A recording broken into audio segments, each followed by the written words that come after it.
Let's start the chapter Indigo by Louis Fisher.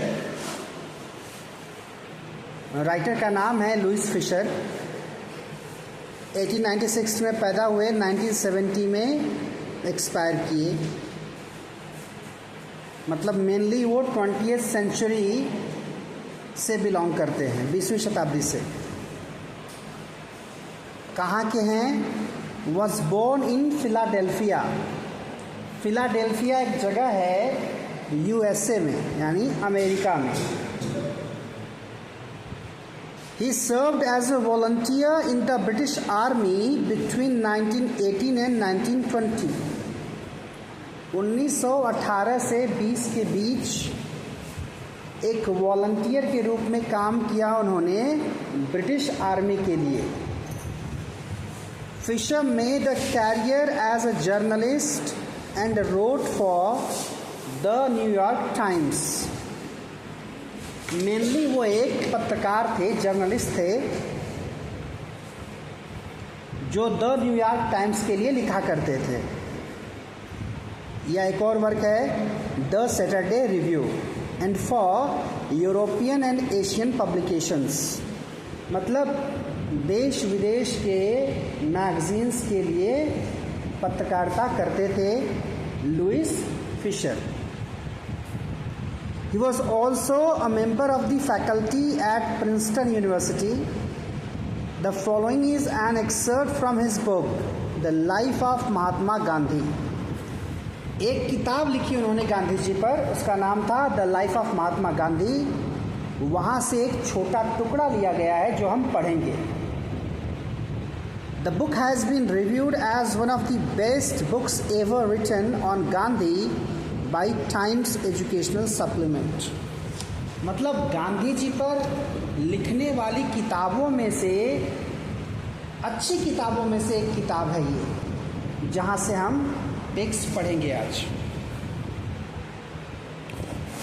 When I first visited Gandhi in 1942 at his ashram in Sevagram in central India. I मतलब कौन? Writer Louis Fisher पहली बार गांधी जी से ये मिले थे 1942 में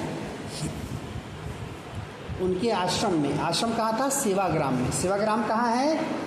वर्धा जिले में, महाराष्ट्र में। तो क्या कहा था गांधी जी ने उस समय?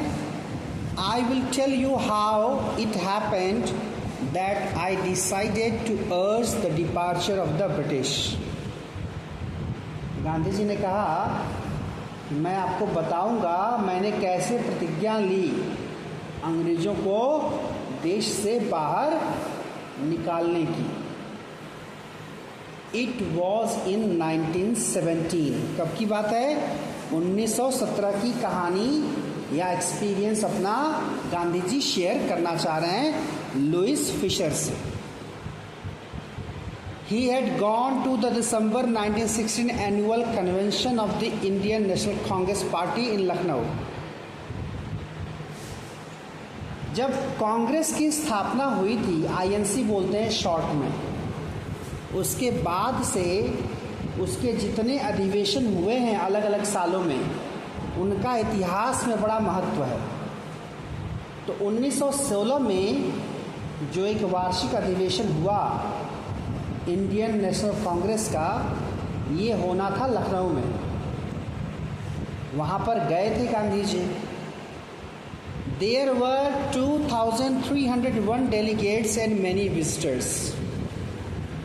उस अधिवेशन में 2301 प्रतिभागी और बाकी लोग आए थे।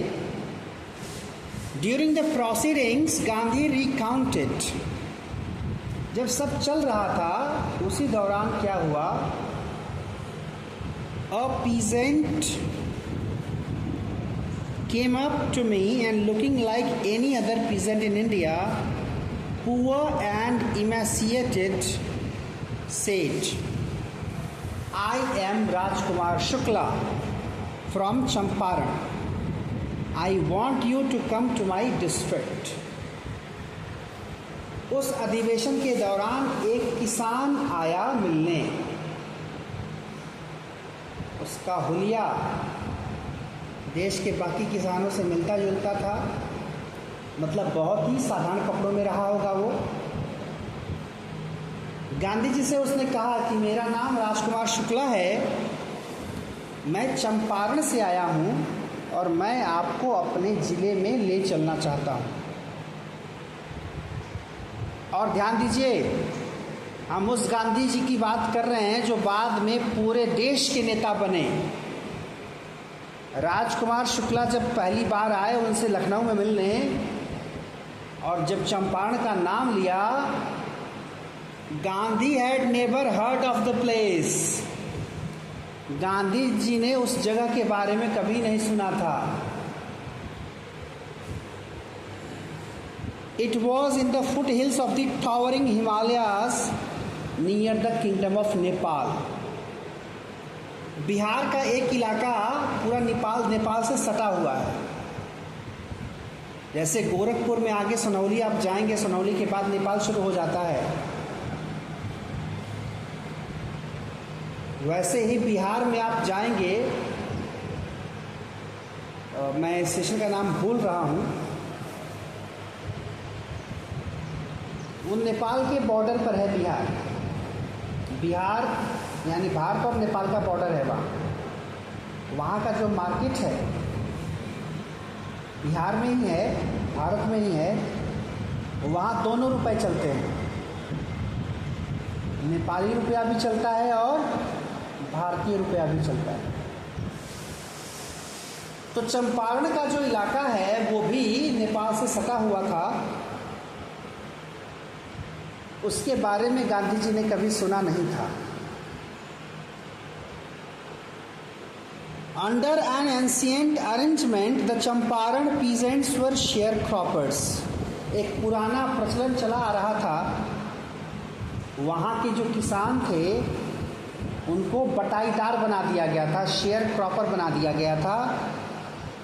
राजकुमार Shukla was one of them, और उन्हीं में से एक था Rajkumar Shukla. He was illiterate but resolute. आदमी वो अनपढ़ था लेकिन बड़ा दृढ़ निश्चयी था। He had come to the Congress session to complain about the injustice of the landlord system in Bihar. Gandhi ji से मिलने आया था ये शिकायत करने के लिए कि जो ज़मीन की प्रणाली है वहाँ पर जिस तरीके से अंग्रेज़ों ने व्यवस्था बना रखी है वो बड़ी अन्यायपूर्ण है। Somebody had probably said, "Speak to Gandhi." उस अनपढ़ आदमी को किसी ने कह दिया होगा कि तुम्हारी जो समस्या है जाके गांधी जी से मिलो, वो उसका सॉल्यूशन निकाल देंगे। Gandhi told Shukla he had an appointment in Kanpur. ध्यान देना, स्पेलिंग कानपुर की लिखी है CAWN। अंग्रेज़ों के ज़माने में कानपुर की स्पेलिंग यही हुआ करती थी, अब होती है KANPUR। Was also committed to go to other parts of India. उन्होंने बताया राजकुमार को कि मैं अभी लखनऊ में हूँ, अभी मुझे कानपुर जाना है, बाकी और जगहों पर जाना है। Shukla accompanied him everywhere। तो गांधी जी फिर जहाँ जहाँ गए शुक्ला पीछे पीछे साथ में लगा रहा। Then Gandhi return to his ashram near Ahmedabad. फिर गांधी जी अपने आश्रम वापस लौट आए। Shukla followed him to the ashram. Ashram में भी चला आया। For weeks he never left Gandhi side. कई हफ्तों तक लगा रहा उनके साथ। Fix a date he begged. एकदम मिन्नत की उसने कि महाराज कोई एक तारीख बता दीजिए, आप कब चलेंगे चंपारण। ये सोचो कि कितना बड़ा व्यक्तित्व रहा होगा गांधी जी का, कि वो उतना लटका रहा है, वो पीछे पीछे घूम रहा है। आज का इंसान होता, मैं ऑब्जर्व करता हूँ आज की सोसाइटी को, धैर्य किसी में रह नहीं गया। न तो सामान बेचने वाले दुकानदार में, ना ही सामान खरीदने वाले ग्राहक में, ना ही पढ़ाई करने वाले विद्यार्थी में, और ना ही पढ़ाने वाले टीचर में।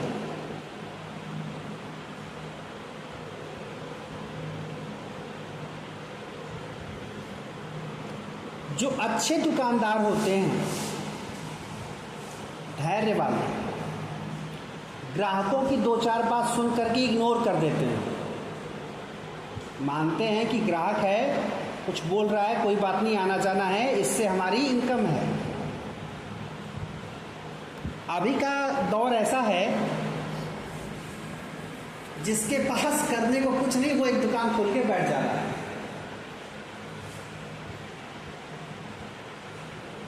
कभी खानदान में किसी ने कभी वो काम नहीं किया, ना उसने वो काम करते देखा। उसको पता है कि उसके पास पैसा है, वो इन्वेस्ट करेगा, दुकान लगाएगा, कमाएगा। कमाई बस उतने से नहीं होती है। कमाई के लिए सबसे पहले आपका व्यवहार अच्छा होना चाहिए, तब लोग आपके पास आएंगे। अगर आप चाहेंगे कि आपका ईगो भी मेंटेन रहे, कोई कुछ बोल के ना निकल जाए, हम गरीब थोड़ी हैं, हम कोई मांग के खाने वाले थोड़ी हैं, कोई कैसे कुछ बोल देगा, तब दुकान नहीं चलेगी। किसी भी चीज़ की दुकान हो, नहीं चलेगी।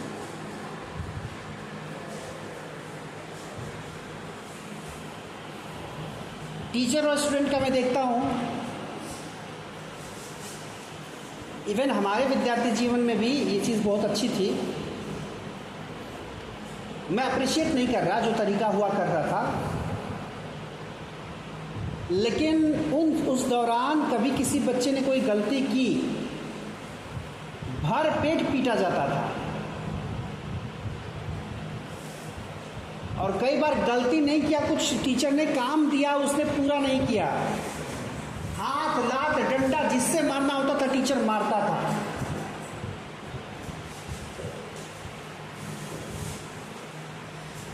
पढ़ने में अच्छे बच्चे हों, पढ़ने में गधे बच्चे हों, मीडियम बच्चे हों, इस बात का उनको बुरा नहीं लगता था कि वो टीचर से मार खा रहे हैं।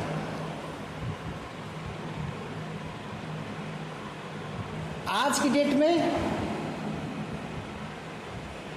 एक टीचर किसी बच्चे को अगर क्लास के बाहर भी जाने को बोलता है गुस्सा करके, तो अगर वो बच्चा जबान से कुछ नहीं बोलेगा तो अपना एटीट्यूड जरूर दिखाएगा जाते समय। वो एटीट्यूड जो चीख चीख के कहेगा कि मुझे ये पसंद नहीं आया, उसको अपनी बेइज्जती महसूस होती है। मजे की बात यह है, बेइज्जती उसकी होती है जिसकी कोई इज्जत होती है। पहले आप इज्जत तो बनाइए। अच्छा, ये बात हो गई स्टूडेंट की। टीचर की बात करें, पहले के टीचर भी धैर्य वाले होते थे। एक बार दो बार कहेंगे, बताएंगे, समझाएंगे, जरूरत पड़ेगी तो लतियाएंगे, लेकिन छोड़ेंगे नहीं। अब के टीचर डिस्टर्ब कर रहे हो, चलो निकलो बाहर।